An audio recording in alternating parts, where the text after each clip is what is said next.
All right. Whoa, are we on time? Almost on time. It's 8:47. Good morning, everybody, and welcome. I just realized I've been wearing the same sweatshirt for the last like 3 or 4 days on stream because it's a sweatshirt, and who cares? This sweatshirt I've had for a very long time. I was just thinking about this today. I've had this sweatshirt for 16 years. If you're a dad, or if you have a dad, most of us do, bet that your dad probably has clothes that he still wears that's probably older than you, most likely. I guess it's just a dad thing to do that. Anyway, so today I was actually thinking of something specific I wanted to talk about, and we're gonna lead into this. So my wife, a long time ago, dragged me kicking and screaming into watching The Bachelor with her. Bachelor, Bachelorette, Bachelor in Paradise. And I know what you're thinking. Well, actually, I don't know what you're thinking. Maybe you have opinions on this, maybe you don't. But she got me into watching The Bachelor at some point in the past. And now it's something that we watch together for better or for worse. And there's one thing, and we both make fun of this. She'll ask me if I want to hate watch The Bachelor with her, and of course I do, because we like hating on this show together because it's just so what's a polite term that I can use? It's just so shallow. That seems like an easy term to use for The Bachelor. Anyway, it's just very shallow. There's so much superficiality with that show, but I think that's part of the appeal, maybe. Anyway, so we watched The Bachelor, and one of the many things that bothers us about how people conduct themselves on the show is whenever they're getting down to, like, I don't know, the last 5 or 6 or something, they're going on the dates and they're having the one-on-one time, and they look into each other's eyes and they say, "I could see myself falling in love with you. I could see myself, maybe, possibly, someday in the future, near or distant, slightly falling in love with you." Talk about a non-committal commitment, right? Like, I don't think I've ever heard someone unironically in real life say that, nor have I said that exact phrasing to anyone. I could see myself falling in love with you. That's just so cringe. It's like, if you're falling in love with someone, you just say, "I'm falling in love with you. I'm falling in love with this person." You don't say, "I could see myself falling in love with you," right? That's just, I've got an active imagination too. I can imagine myself. I could see myself falling in love with tons of things. A new video game, a brand new tool, $1,000 worth of expensive hardwood from the store. I could see myself falling in love with that. Like, yeah, I could see myself falling in love with a 20-something dental hygienist / Pilates instructor. Yeah, that sounds great. I could imagine myself, I could see myself falling in love with something like that. But it's not the same as falling in love. It's not the same thing as being in love with that person, or doing the work required to make that relationship work, as a lot of contestants on The Bachelor find out afterwards, after it's all done. They've been together for 6 months, they've got the Instagram clout, they've done the brand deals, and those are over, and okay, time to break up. That's it. And I'm not complaining about the people doing this.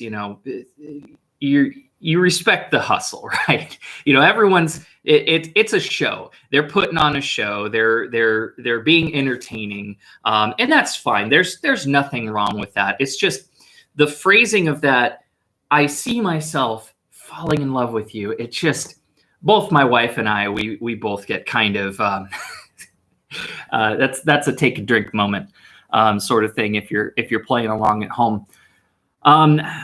But why am I talking about The Bachelor? Lauer, you're a woodshop teacher, and you're supposed to be talking about wood and DIY stuff. And, well, I'm getting to that. Just chill for a second.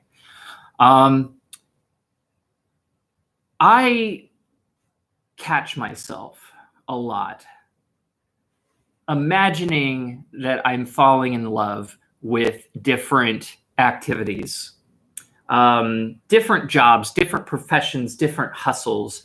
I have a very active imagination about my life and what it is and where it's going. And I'm betting that a lot of you do too. Not everybody really sits and obsesses over the things that they've done, the things they can do. But if you are a anxiety-prone mess like I can be sometimes, then you probably know a little bit of what I'm talking about. You see, over the years, when I was little, and probably when you were little too, you imagined what it would be like when you're an adult. What are you going to do? And they ask you that question in school. What do you want to be when you grow up? What do you want to do when you grow up? And then it gets the creative juices flowing and the thoughts start bubbling up. Like, oh, I want to be a police officer. Oh, I want to be a bear. I want to be an accountant. No little kid says that, except for in that Zootopia movie. That's a good movie, by the way. You can imagine yourself doing lots of things. And then you get to high school and it starts to get a little more real. It's like, what do you want to do with your life? Well, I guess I'll go to college because then I don't have to figure out what it is that I want to do just yet, right? That's the real reason why a lot of people go to college. That's why I went to college, is because I didn't really know exactly what I wanted to do. I had some ideas. When I was graduating high school, I thought that I wanted to design video games because I was a big gamer nerd, right? So I wanted to design video games. And then I got to college and I got through college and the video game thing was not going to work out. And so I wasn't really sure what to do. I'd done a little bit of wildland firefighting, which is where I got this lovely sweatshirt from. Davis Fire Crew, represent, 2004, 2005. Yeah. Oh, gosh, that was a long time ago. Briefly, I imagined what it would be like working for the Forest Service and stomping around the forest all day and blowing my knees out and, just that kind of stuff out in the wilderness. So I imagined that. And then eventually I got into teaching because, again, didn't really know what to do with myself. And then while I was teaching, when I first started my job where I'm currently at, I hated it. I didn't like it.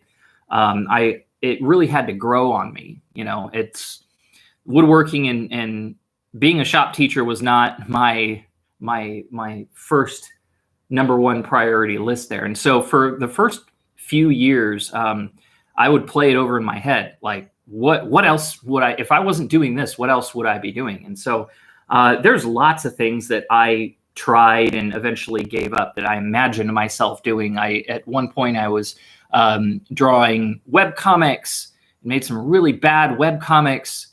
And at another point I thought about, well, what would it be like to write a book? And at another point I thought, well, truck driving sounds pretty cool. That never went anywhere. That was just a thought in a head somewhere. Let's see, what else did I imagine doing? Going back to school going to law school to be some sort of lawyer. What kind? I don't know. That never went anywhere. I could see myself getting an admin credential and being like an assistant principal or a director of some educational program or something like that. And then I saw what admins actually have to put up with. My boss, who is a saint, my principal, and I was like, yeah, that's a hard pass. That's not my line of work. I'm not. Nope. Don't want to do it.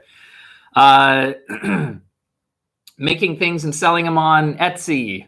And eventually I came around to things like doing YouTube, being a content creator. And, there's probably a few things along the way that I, completely forgot about, or maybe canceled out of the back of my mind or something, pushed it to the back of my mind. Oh yeah, the whole thing. I used to paint, paint on canvas and sell at art and wine festivals. And I did that for about 4 years, actually, 4 summers. That was fun, but, kind of gave up on that. That kind of lost its luster a little bit after a while, and didn't build that out. But the point of all this is that there's lots of things, as a very active imagination type of person that I am, there's lots of things that I have or could have seen myself falling in love with. That's kind of the curse of the smart person who is never really had to try very hard at certain things. It kind of makes you lazy in life. And the thing that, well, people do tell you this, but the hard part of any hustle, of any job, of any career, any profession, whatever you want to call it, is that it takes time and work.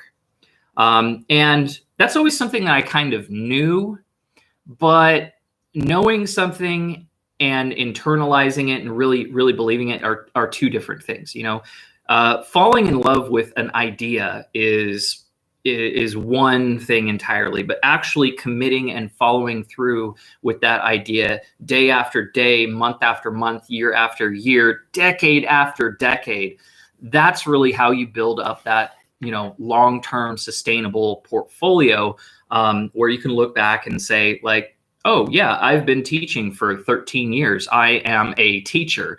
I've been doing various artwork for even longer than that. I am an artist. It's not like something where you can just wake up one morning and say, I want to be an astronaut, so I'm going to go around calling myself an astronaut. You have to go in and put in the work constantly, and it's a daily struggle. It's the same thing with personal relationships. You are putting in work every single day and incrementally building up that relationship. You can confidently call yourself an artist or a police officer or an astronaut or whatever it is that you've been doing for the past decade. And that's just kind of that's one of those obvious realities, like, Little Hour, obviously, like, this is obviously how the world works. But, again, knowing something and believing it and internalizing it are two very different beasts.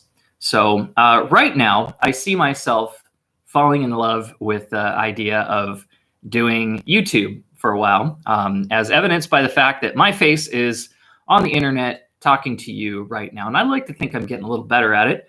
I've got a few ideas of how I want to improve streams and videos. I was just telling my wife this morning that one thing I really need to work on is making like some video templates, things where if I want to do like product reviews and tutorials and how-tos and stuff, little graphical bits that I can throw up on screen. That way I don't have to keep thinking about, well, how do I want to present this video? I can have like a solid branding that I can reuse for, 20 or 30 videos or something like that.